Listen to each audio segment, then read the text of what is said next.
I've put off doing this list as long as possible, but it's time to face the reality that I can't avoid it any longer. We're finally here, the end of 2016, and this is the hardest list to figure out because I just love action figures so much. Even the terrible ones, even the ones that I regret purchasing, even you, Black Series Farmboy Luke. Hi, I'm Dan Larson, and this is the 10 best action figures of 2016.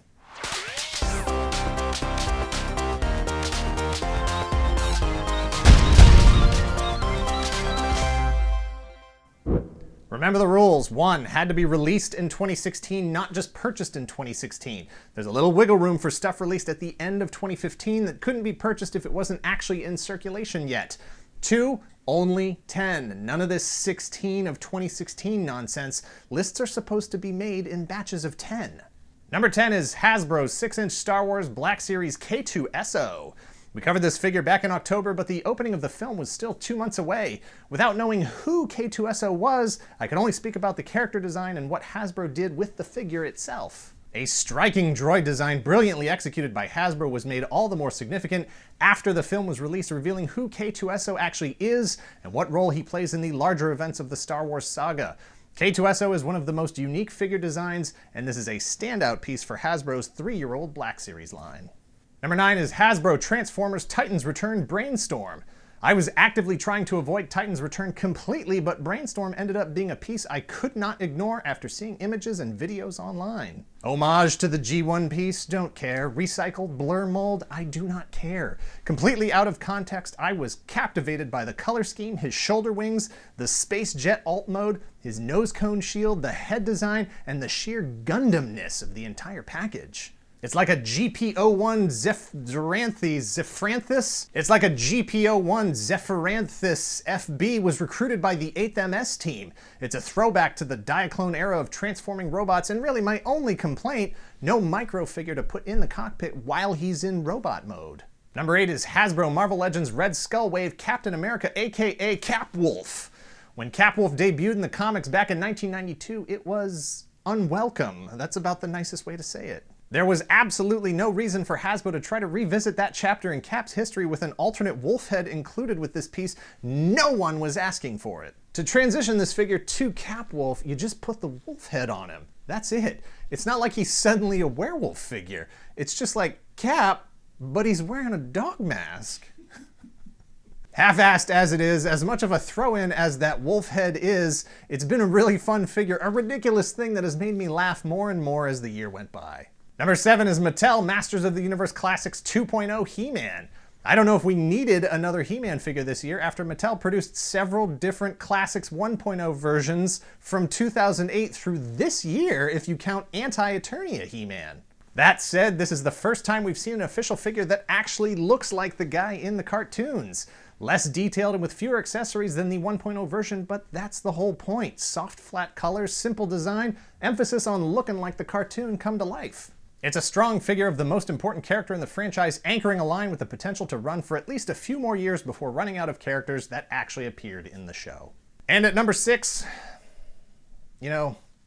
this is hard. Look, I spent a lot of time trying to figure out who was going to be in this top 10 list. Normally when it comes to lists like this, I ask myself, if your entire collection was going to be destroyed and you could only take 10 figures that were produced this year that you purchased this year, which 10 would it be? It forces you to focus and really pick the best.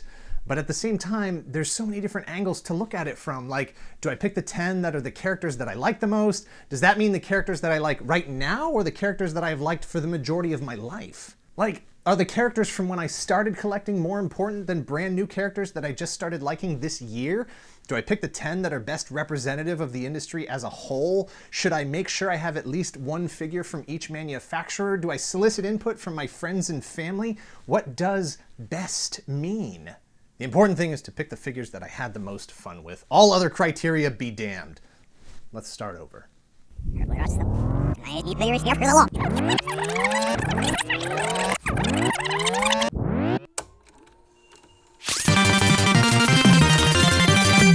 Number 10, I'm sorry K2SO, you're an awesome figure. Hasbro did a great job and I loved you in the movie, but you're getting pushed back into the 11 through 20 block. Classics 2.0 He-Man is now number 10.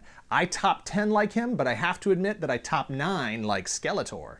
So number 9 is now Classics 2.0 Skeletor. Capwolf is still number 8, and because I really like Brainstorm, he's upgraded to number 7. I was afraid to rank him so high, not just in the top 10, but number 7 because he's so new. All that shuffling around really because I had to make room for the new number 6, Marvel Legends Abomination Wave Iron Skull. Comics, cartoon, wherever the character comes from, as far as his origin or canon or any of that stuff is of no consequence. All that matters is jet black armor with red Tron piping, a skull symbol arc reactor, and that amazing red skull with Hydra tentacles graphic helmet. This is the kind of figure that sets off the imagination, immediately transcending whatever built-in story it's supposed to have, bringing new life to a mold that I am sure Hasbro already got their money out of. Iron Skull was the most pleasant surprise of the year. Number 5 is Bandai SH Figuarts Episode 4 Luke Skywalker. Hasbro can't hold a candle to the imports when it comes to human likenesses, realistic textures, and sculpting and paint details, or the inclusion of multiple character-specific accessories, and alternate hands and heads, and a stand and articulation. And while the Figuarts figure is more expensive and his gold hair is kind of weird and maybe the facial expressions aren't perfect, the domestic offering from Hasbro was laughably bad when compared to any figure, but especially when compared to this one. Number 4 is Hasbro Star Wars 6-inch Black Series Kanan Jarrus. I cannot be the only one enjoying Disney Star Wars Rebels animated series because it's on season 3 now and we have action figures. Yeah, they're styled to look more like real people than the animation styling, but that's fine because so is the rest of the line. With his trademark 2-part lightsaber, blaster, ponytail, and shoulder pauldron, the last Padawan is hopefully the first in a full series of characters from the show. Ahsoka was released as well, Sabine is hitting just a bit too late to be considered for this list, and Hera's already been announced for 2017. With any luck, Ezra, Chopper, Zeb, and maybe even Callus and Thrawn are on the way. Number 3, Hasbro Marvel Legends Red Skull Wave Taskmaster. Number 3 is Action Toys Machine Robo Series Jet Robo, aka Leader 1. Hang on. I'm just trying to imagine there's a fire and I can only grab one of these two figures. Taskmaster is amazing. Leader 1 is the fulfillment of a lifelong dream of having a modern version of the best GoBot who was just as good as anything Transformers ever churned out. There's this fire and my figures. I reach in, I have to go because the aliens are coming and I have to get on the ship right now. Number 3 is Leader 1. If he wasn't die-cast, if he wasn't an import that costs a bit more and is tough to replace if something were wrong with him, like his bicep being assembled backwards, I might have given him the number 2 spot. It's a dream come true, but the imperfections of my particular sample cost him. I love you, you beautiful combat gray, F-15 Strike Eagle. You're not a bad toy, you just happen to have been assembled that way. Number 2 is Marvel Legends Red Skull Wave Taskmaster. What can I say about this figure that I haven't already said? 2 different hooded skull heads, Sith lightsaber, Robocop armor, Captain America styled shield, super posable, awesome figure even if you don't care about who Taskmaster is in the comics or cartoons. He was released so early in the year that he was eligible for every previous installment of the top 10 and stuck it out. Not only was he ranked in the 3 previous top 10s, but he was ranked number 1 the entire time. There's only one figure that could possibly knock him off that pedestal, and that's number 1 and 1A, Medicom Mafex Boba Fett Empire Strikes Back and Return of the Jedi versions.